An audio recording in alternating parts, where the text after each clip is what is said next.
મિત્રો, આપણે ગણિતની વિવિધ શાખાઓનો અભ્યાસ કરીએ છીએ, જેમાં અંકગણિત, બીજગણિત વિશે શીખી ગયા છીએ. થોડા અંશે ભૂમિતિ વિશે પણ શીખ્યા. અહીંયા બીજગણિત અને ભૂમિતિ એ બંને શાખાઓનો સમન્વય કરીને બંનેમાં કેટલું સામ્ય છે અને બંને એકબીજાને કેવા મદદરૂપ થાય છે એ બાબતનો અભ્યાસ કરીશું. ભૂમિતિની આકૃતિઓ અને બીજગણિતના સમીકરણો વચ્ચે સંબંધ બંધાય ત્યારે ભૂમિતિમાં બીજગણિતની સંગીનતા અને બીજગણિતમાં ભૂમિતિની સરળતા આવી જાય છે. આ રીતના આ કાર્ય માટે ફ્રેન્ચ તત્વચિંતક અને ગણિતશાસ્ત્રી રેને દકાર્તે નામના ગણિતશાસ્ત્રીએ યામ ભૂમિતિની રચના કરી. એના મુખ્ય મુદ્દા છે યામ ભૂમિતિનો પ્રાથમિક ખ્યાલ, કાર્ટેઝી યામ પદ્ધતિ, સમતલમાં બિંદુને સંગત ક્રમયુક્ત જોડ, જે બિંદુને યામ આપેલા હોય તે બિંદુનું સમતલમાં નિરૂપણ એટલે કે આલેખ પર દર્શાવવાની પદ્ધતિ. આ બધી બાબતોનો આપણે અહીંયા અભ્યાસ કરીશું. આપણે અગાઉ શીખી ગયા પ્રકરણ 2 માં પણ કે પ્રત્યેક વાસ્તવિક સંખ્યાને સંગત અનન્ય બિંદુ મળે છે અને આથી ઉલટું સંખ્યા રેખા પરના પ્રત્યેક બિંદુને સંગત અનન્ય વાસ્તવિક સંખ્યા સંકળાય છે. જેવું આપણે પ્રકરણ 2 માં શીખી ગયા, જેમાં આપણે સમય અને અસમય સંખ્યાઓનો પરિચય, સમય અસમય સંખ્યાઓને સંખ્યા રેખા પર દર્શાવવાની પદ્ધતિ વગેરે શીખ્યા. તેમાં જાણ્યું કે પ્રત્યેક સંખ્યા રેખા પરનો પ્રત્યેક બિંદુ અને વાસ્તવિક સંખ્યાઓ વચ્ચે એક સંગતતા છે. જેમ કે આપણે આકૃતિમાં જોઈ શકીએ છીએ. અહીંયા આકૃતિમાં એક સંખ્યા રેખા દર્શાવી છે, જેમાં મધ્યમાં બિંદુ ઓ ને સંગત સંખ્યા શૂન્ય સાથે સાંકળેલું છે. એટલે શૂન્યની સાથે બિંદુ ઓ સાંકળેલ છે. એની જમણી બાજુ પર જઈએ તો ધન સંખ્યાઓ દર્શાવી છે. શૂન્યની જમણી બાજુ પર ધન વાસ્તવિક સંખ્યાઓ દર્શાવી છે, જે એકમ અંતરે 1, 2, 3, 4 ક્રમિક સંખ્યાઓ દર્શાવી છે, જેમાં બે ક્રમિક બિંદુઓ વચ્ચેનું અંતર 1 એકમ લેવામાં આવે છે. આ જ પ્રમાણે શૂન્યની ડાબી બાજુ ઉપર જોઈએ તો ઋણ વાસ્તવિક સંખ્યાઓ -1, -2, -3, -4, -5, -6 એ રીતના દર્શાવવામાં આવે છે, જે અનંત સુધી વિસ્તરેલી છે. આમ સંખ્યા રેખા પરના પ્રત્યેક બિંદુને સંગત એક વાસ્તવિક સંખ્યા કે વાસ્તવિક સંખ્યાને સંગત સંખ્યા રેખા પર એક બિંદુ મળે છે. એ બાબતથી આપણે પરિચિત છીએ. મિત્રો, અહીંયા જો આપણે એવું વિચારીએ કે સમતલમાં કોઈ પણ બે બિંદુઓ આપ્યા હોય કે 2 થી વધુ બિંદુઓ આપ્યા હોય, જેમ કે હું ઉદાહરણ તરીકે અહીંયા લઉં તો ધારો કે આપણે 2 બિંદુઓ આપ્યા છે. આ 2 બિંદુઓ આપ્યા છે. જો આ બંને બિંદુઓ આપણે જાણીએ છીએ કે 2 બિંદુમાંથી માત્ર એક જ રેખા પસાર થાય. આ 2 બિંદુમાંથી પસાર થાય એવી એક રેખા, એટલે 2 બિંદુઓ માટે સમરેખ હોવાનો કોઈ પ્રશ્ન ઉપસ્થિત થતો નથી. અહીંયા જો આ બિંદુઓને આપણે બિંદુ એ કે બીજા બિંદુને બિંદુ બી વડે દર્શાવીએ, 2 બિંદુઓમાંથી એક રેખા પસાર થાય છે, એક જ રેખા પર છે. આ રીતના 2 થી વધુ બિંદુઓ પણ જો એક જ રેખા પર હોય, ધારો કે કોઈ બિંદુ સી છે, બિંદુ ડી છે, તો એ બિંદુઓ વિશે જો આપણે અભ્યાસ કરવો હોય તો સંખ્યા રેખાની મદદથી અભ્યાસ કરી શકીએ, જે એક જ રેખા પર આવેલા બિંદુઓ છે. માટે એ બિંદુઓ વચ્ચેના અંતર, બિંદુઓના સ્થાન, સાપેક્ષ સ્થાન, 2 બિંદુઓ વચ્ચેના અંતર, એવા બીજા 2 બિંદુઓની જોડ વચ્ચેની સરખામણી વગેરે મુદ્દા આપણે સરળતાથી સંખ્યા રેખાની મદદથી ઉકેલી શકીએ. જ્યાં સંખ્યા રેખા પરના કોઈ પણ બિંદુને સંગત આપણે શૂન્ય લેવું અને તેની શૂન્યની સાપેક્ષમાં બીજા બિંદુઓ વચ્ચેના અંતરો આપણે મેળવી શકીએ. પરંતુ પ્રશ્નો એ ઉભો થાય છે કે જો બિંદુઓ સમરેખ ન હોય તો આપણે કેવી રીતના એનો ઉકેલ લાવવો? એનો જવાબ આપણને આ યામ ભૂમિતિમાં મળે છે, જેમાં યામ ભૂમિતિમાં આપણે જોઈએ કેવી રીતના એનો ઉકેલ આવી શકાય. મોટાભાગની પરિસ્થિતિમાં જેમ અગાઉ આપણે ચર્ચા કરી કે એક જ રેખામાં જો બિંદુઓ આપ્યા હોય, 2 કે 2 થી વધુ બિંદુઓ આપ્યા હોય, તો આપણે સરળતાથી એની વચ્ચેના સ્થાન એમની વચ્ચેનું અંતર, એમના સાપેક્ષ સ્થાન શોધી શકીએ છીએ. પરંતુ મોટાભાગની પરિસ્થિતિમાં આપણે જોઈએ છે કે સમતલમાં બિંદુઓનું ચોક્કસ સ્થાન દર્શાવવા માટે હંમેશા આવું એક જ સુરેખા પર જ બિંદુઓ હોય એવું જરૂરી નથી. તો ચોક્કસ સ્થાન દર્શાવવા માટે આપણે એક કરતાં વધારે રેખાઓનો સંદર્ભની જરૂર પડે. જેમ કે આપણે એક ઉદાહરણ જોઈએ. આપણું ચોપડીનું જ ઉદાહરણ છે, જેમાં એક રહેણાંક વિસ્તારમાં પૂર્વથી પશ્ચિમ દિશા તરફ શેરીનું નામાભિધાન પશ્ચિમથી પૂર્વ તરફ કરેલ છે. મુખ્ય રસ્તાઓ પૂર્વથી પશ્ચિમ તરફની દિશામાં છે. જો આપણે આકૃતિમાં મુખ્ય રસ્તાઓ પૂર્વથી પશ્ચિમ દિશામાં છે અને પશ્ચિમથી પૂર્વ નામાભિધાન કરેલું છે, એટલે નામકરણ કરેલું છે. શેરી 1, શેરી 2, શેરી 3, 4, 5, 6 એમ 8 શેરી બતાવી છે, જે પશ્ચિમથી પૂર્વ તરફ દર્શાવી છે. જ્યાં શેરીની અંદર તમે જુઓ તો આ દિશાને લંબરૂપે આ શેરીઓ બતાવી છે. શેરીમાં 1, 2, 3, 4, 5 એવા ક્રમિક મકાન દર્શાવ્યા છે. તો રહેણાંક વિસ્તારમાં પૂર્વથી પશ્ચિમ દિશા તરફ શેરીનું નામકરણ કરેલ છે અને પશ્ચિમથી પૂર્વ તરફ આપણે જોતા જઈએ તો દરેક શેરીમાં 1 થી 5 ઘર દર્શાવેલા છે. હવે જો આનો અભ્યાસ કરવો હોય, આમાં આપણે કોઈનું સ્થાન જાણવું હોય, તે માટે આપણે શું કરવું પડે? 2 લંબ રેખાઓનો ઉપયોગ કરીએ છીએ. જેમ પશ્ચિમથી પૂર્વ તરફ, જેમ આપણે અહીંયા બતાવ્યું છે, એક રેખા બતાવી છે, એને લંબરૂપે શેરી બતાવી છે.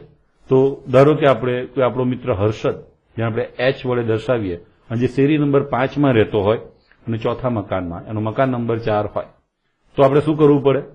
કોઈક આરંભ બિંદુથી શરૂઆત કરીએ. જેમ કે આપણે શેરીઓની જ્યાં શરૂઆત થાય મુખ્ય રસ્તા પર, ત્યાંથી દાખલ થઈએ તો ત્યાંથી આપણે આ રેખા પર, એટલે કે આ સીધા માર્ગ પર આપણે આવતા 5મી શેરીમાં આવીએ અને 5મી શેરીમાંથી આપણે મકાન નંબર 1, 2, 3, 4 તથા ચોથા બિંદુ પર પહોંચીએ, જ્યાં આપણા મિત્ર હર્ષદ રહેતો હોય. આ જ રીતના કોઈ તુષાર ને આપણે ટી દ્વારા દર્શાવીએ, જે કે 8મી શેરીમાં રહેતો હોય અને એનું મકાન નંબર 3 હોય, તો આપણે જોઈએ તો એક આરંભ બિંદુ ક્યાંકથી શરૂઆત કરીએ, ત્યાંથી શેરીમાં આપણે 8મી શેરી તરફ આવીએ. 8મી શેરીમાં ત્રીજા મકાનમાં ટી, જેને આપણે મળી શકીએ. તો આ રીતના આપણે અહીંયા જુઓ તો એક સીધી રેખા બતાવી છે, એને લંબરૂપે બધી શેરીઓ બતાવી છે. તો અહીંયા આપણે 2 લંબ રેખાનો ઉપયોગ કરીએ છીએ, જેથી આપણે આપણી પરિસ્થિતિ, એટલે કોઈ પણ બિંદુનું સ્થાન જાણી શકીએ. આવું જ એક બીજું ઉદાહરણ આપણે જોઈએ, જેમાં ધારો કે જેમ આપણે વર્ગમાં બેઠા છીએ,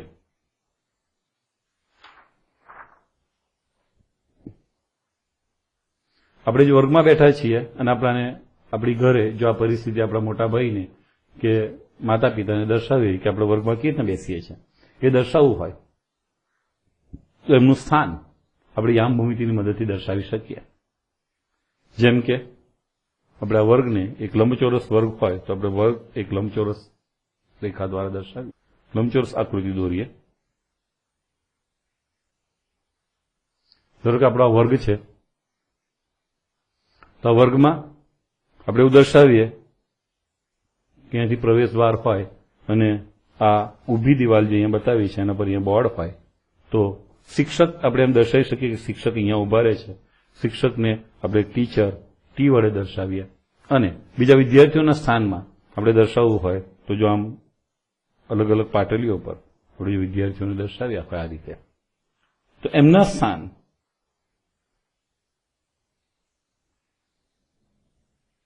આપણે ઉદાહરણ તરીકે આપણે માત્ર પ્રથમ 2-3 વિદ્યાર્થીઓ લઈએ છીએ. ધારો કે અહીંયા વિદ્યાર્થી S, અહીંયા કોઈ વિદ્યાર્થી બી છે અને અહીંયા કોઈ વિદ્યાર્થી કે છે. તો એમના સ્થાન દર્શાવવા માટે આપણે 2 સંદર્ભ રેખાનો ઉપયોગ કરી શકીએ. જેમ કે આ જે ઊભી દિવાલ દર્શાવી છે એમાંથી પસાર થતી રેખાની કલ્પના કરી શકીએ, અને આમ આડી દિવાલ બતાવી છે એમાંથી પસાર થતી રેખાની કલ્પના કરી શકીએ. જ્યાંથી આપણે એમ કહી શકીએ કે ઊભી દિવાલ અહીંયા જુઓ તો 2 રેખાઓ એકબીજાને પરસ્પર લંબ છે, એવી રેખાઓની કલ્પના દ્વારા આપણે આપણી પરિસ્થિતિ વર્ગમાં સ્થાન દર્શાવી શકીએ. જેમ કે ધારો કે આ રેખા ઊભી રેખાથી આપણું શિક્ષક, જેમ આપણા વર્ગમાં ટાઇલ્સ ગોઠવેલી હોય તો ટાઇલ્સ પરથી ટાઇલ્સના માપને આપણે એકમ માપ લઈએ, તો ધારો કે શિક્ષક 1 ટાઇલ્સ દૂર ઉભો રહેતો હોય બોર્ડથી, તો એની વચ્ચેનું અંતર આ ઊભી રેખાથી 1 એકમ છે એમ સમજી શકાય. આ જ પ્રમાણે આપણા મિત્રોની પરિસ્થિતિ જાણવા માટે આડી રેખાથી જોઈએ તો આ નજીક દેખાતો મિત્ર ધારો કે 1 ટાઇલ્સ જેટલા એકમ અંતરે હોય એમ બીજો મિત્ર બીજા ટાઇલ્સ અંતરે હોય, ત્રીજો મિત્ર ત્રીજા ટાઇલ્સ જેટલા અંતરે હોય તો એકમ 1, 2, 3 એવું આ આડી રેખાથી અંતર સ્થાન ખબર પડે. આ જ પ્રમાણે એને ઊભી રેખાના સંદર્ભમાં દર્શાવવું હોય તો આ શિક્ષક છે એ આ રેખાથી ધારો કે 1, 2, 3 ને ચોથા બિંદુ પર આવતો હોય એટલે ચોથી ટાઇલ્સ પર ઉભો રહેતા હોય તો એનું સ્થાન આપણે આ ઊભી રેખાથી 1 ટાઇલ્સ અંતર અને ચોથી રેખાથી આડી રેખાથી 4 ટાઇલ્સ અંતર એટલે 4 એકમ અંતર એવી રીતના દર્શાવી શકાય. એ જ રીતના દરેક બિંદુ એટલે કે દરેક મિત્ર માટેનું સ્થાન આપણે વર્ગમાં આ રીતના દર્શાવી શકીએ. આમ કોઈક સ્થાનમાં એટલે સમતલ, આપણે આ સમતલ સપાટીની વાત કરીએ છીએ તો કોઈ સમતલમાં વસ્તુ, વ્યક્તિ કે કોઈ બિંદુનું સ્થાન વર્ણવવા માટે આપણે પરસ્પર લંબ એવી 2 ધારનો ઉપયોગ કરી શકીએ. સમતલ પર આવેલી કોઈ પણ વસ્તુનું સ્થાન વર્ણવવા માટે આપણે 2 ધાર એટલે કે 2 લંબ રેખાઓની જરૂર પડે છે. આ સરળ વિચાર જ ગણિતશાસ્ત્રની ખૂબ જ મહત્વની શાખા યામ ભૂમિતિના ઉદ્ભવનું પ્રથમ પગલું બન્યું. સૌ પ્રથમ રેને દકાર્તે નામના ગણિતશાસ્ત્રીએ આ વિચાર રજૂ કર્યો અને સમતલમાં વસ્તુઓનું સ્થાન બતાવવાનું, હવે સ્થાનની મદદથી આપણે એના અંતર, બીજા ઘણા ગુણધર્મોનો અભ્યાસ કરી શકીએ એ બાબત આગળ ચર્ચા કરીશું. તો રેને દકાર્તેના માનમાં સમતલમાં બિંદુનું સ્થાન દર્શાવવાની જે પદ્ધતિ ઉપયોગમાં લેવામાં આવે છે તેના પરથી આ પદ્ધતિને કાર્ટેઝી યામ પદ્ધતિ તરીકે ઓળખવામાં આવે છે. અમે યામ પદ્ધતિને કાર્ટેઝીય યામ પદ્ધતિ તરીકે ઓળખાય છે. કાર્ટેઝી યામ પદ્ધતિ એના માટે આપણે સૌપ્રથમ કાર્ટેઝી ગુણાકાર વ્યાખ્યાયિત કરીએ. કાર્ટેઝી ગુણાકાર એટલે એને કાર્ટેઝિયન પ્રોડક્ટ કહેવાય છે. જેમ અગાઉ આપણે જોયું કે કોઈ વસ્તુનું સ્થાન દર્શાવવા માટે, વ્યક્તિનું સ્થાન દર્શાવવા માટે આપણે 2 સંદર્ભ રેખાનો ઉપયોગ કરીએ છીએ. અહીંયા આ રેખાઓ એ વાસ્તવિક સંખ્યા રેખા છે. રેખા પરના દરેક બિંદુને સંગત સંખ્યા મળે છે, એ વાસ્તવિક સંખ્યાઓ છે. જો એ અને બી એવા કોઈ વાસ્તવિક સંખ્યા ગણ આર ના અરિક્ત એટલે ખાલી ન હોય એવા ઉપગણ હોય તો એ અને બી નો કાર્ટેઝીય ગુણાકાર, જેમાં એ બિલોંગ્સ ટુ એ એટલે સ્મોલ એ ગણ એ નો સભ્ય છે, બી બિલોંગ્સ ટુ બી ગણ બી નો સભ્ય બી છે હોય એવી ક્રમયુક્ત જોડ ઓર્ડર્ડ પેર એ બી નો ગણ છે. એટલે કાર્ટેઝીય ગુણાકાર એટલે એ બિલોંગ્સ ટુ એ અને બી બિલોંગ્સ ટુ બી, જ્યાં એ અને બી એ વાસ્તવિક સંખ્યાઓના ગણ છે. માટે સ્મોલ એ અને સ્મોલ બી કોઈ વાસ્તવિક સંખ્યાઓ છે. એ સંખ્યાઓ માટે એ સંખ્યાઓથી બનતા ક્રમયુક્ત જોડોનો ગણ એ બી એવી અનેક જોડ બનાવી શકાય એવી જોડોનો ગણ છે. એને આપણે કાર્ટેઝીય ગુણાકાર A ક્રોસ બી, સંકેતમાં A ક્રોસ બી લખાય એ રીતના વર્ણવીએ છીએ. એને લગતા કેટલાક અગત્યના મુદ્દા નોંધીએ. નોંધ: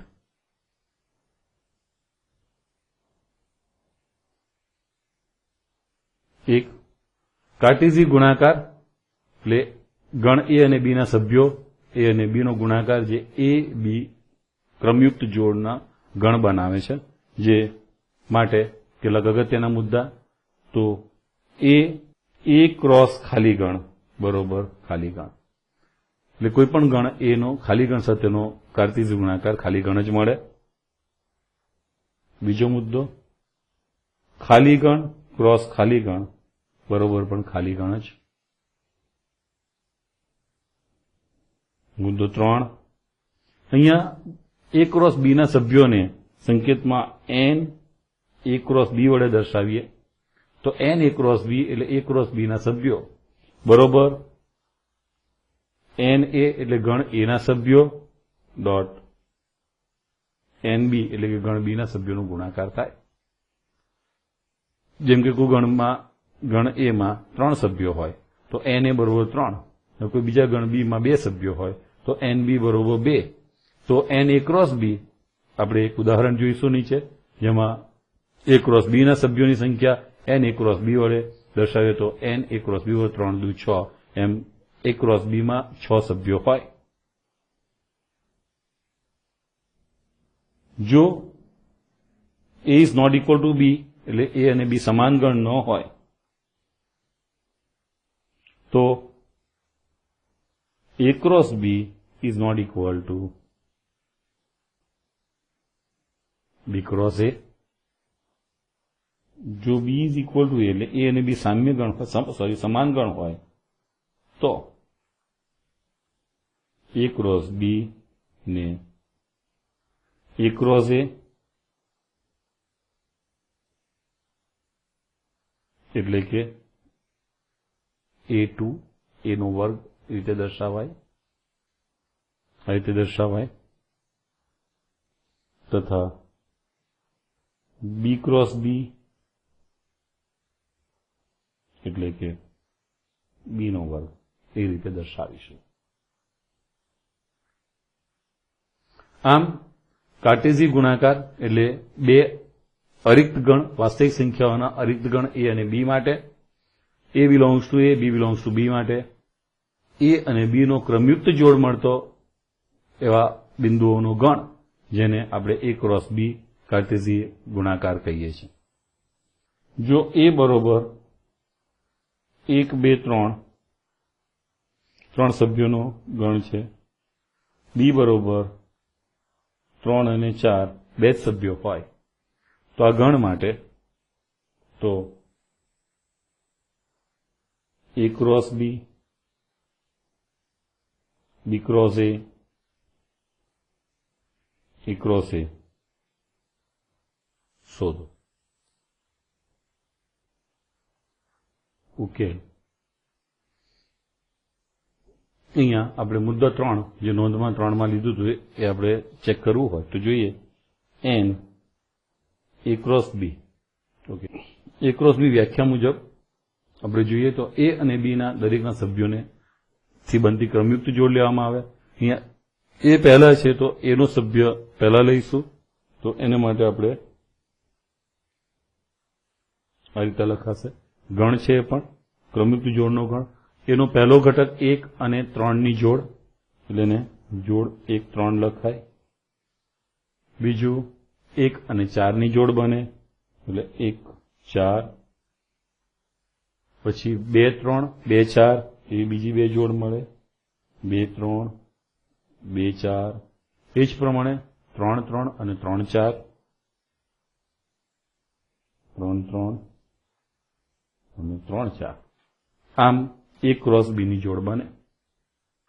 આ રીતના બનતો ગણ, જો અહીંયા 6 સભ્યો છે આ ગણમાં 1 2 3 4 5 6, તો એને આપણે સંકેતમાં n a ક્રોસ b બરોબર 6 દર્શાવાય. ઉપર આપણે નોંધ 3 માં જોયું હતું એ પ્રમાણે જો n a બરોબર 3 સભ્યો હતા, n b બરોબર જુઓ તો 2 સભ્યો છે, માટે n a dot n b બરોબર 3 ગુણ્યા 2 બરોબર 6 સભ્યો થાય છે, જે n a ક્રોસ b છે. ચકાસી શકાય. બરાબર. આમ a ક્રોસ b શોધ્યું એ જ પ્રમાણે અહીંયા જો મિત્રો ક્રમ ખૂબ જ મહત્વનો છે. a ક્રોસ b હોય તો પ્રથમ સભ્ય a માંથી જ છે બધામાં અને બીજો સભ્ય b માંથી લેવામાં આવે છે. એ રીતના બનતી ક્રમયુક્ત જોડ લેવાય. આ જ પ્રમાણે જો આપણે b ક્રોસ a શોધવું હોય તો આપણે પહેલા b નો સભ્ય લઈશું 3 અને એનો a સાથે b નો સભ્ય 3 ને a ના સભ્ય સાથેની જોડ બનાવીએ તો 3 ની 1 સાથેની જોડ 3 1, એ જ પ્રમાણે 3 2 3 2 3 3 3 3, પછી 4 1 4 1 4 2 4 2 અને 4 3 4 3. આ રીતના ક્રમયુક્ત જોડ મળે. આ જ પ્રમાણે જો આપણે a ક્રોસ a શોધવું હોય તો પણ શોધી શકીએ, જેમાં બંને સભ્યો a માંથી જ લેવામાં આવે છે. સૌપ્રથમ a નો સભ્ય 1 નો 1 સાથે જ જોડ બને 1 1, પછી 1 2, પછી 1 3. આ જ પ્રમાણે એના બીજા સભ્ય 2 સાથે બધા સભ્યોની જોડ બનાવીએ. 2 1, 2 2 અને 2 3 તથા 3 સાથેની જોડ બનાવીએ. 3 1, 3 2 અને 3 3. આમ A ક્રોસ A માં ગણ એમાં 3 સભ્યો છે, માટે 3 તરી 9 સભ્યો બનશે. આમ 9 સભ્યો આ રીતના A ક્રોસ A દર્શાવી શકાય.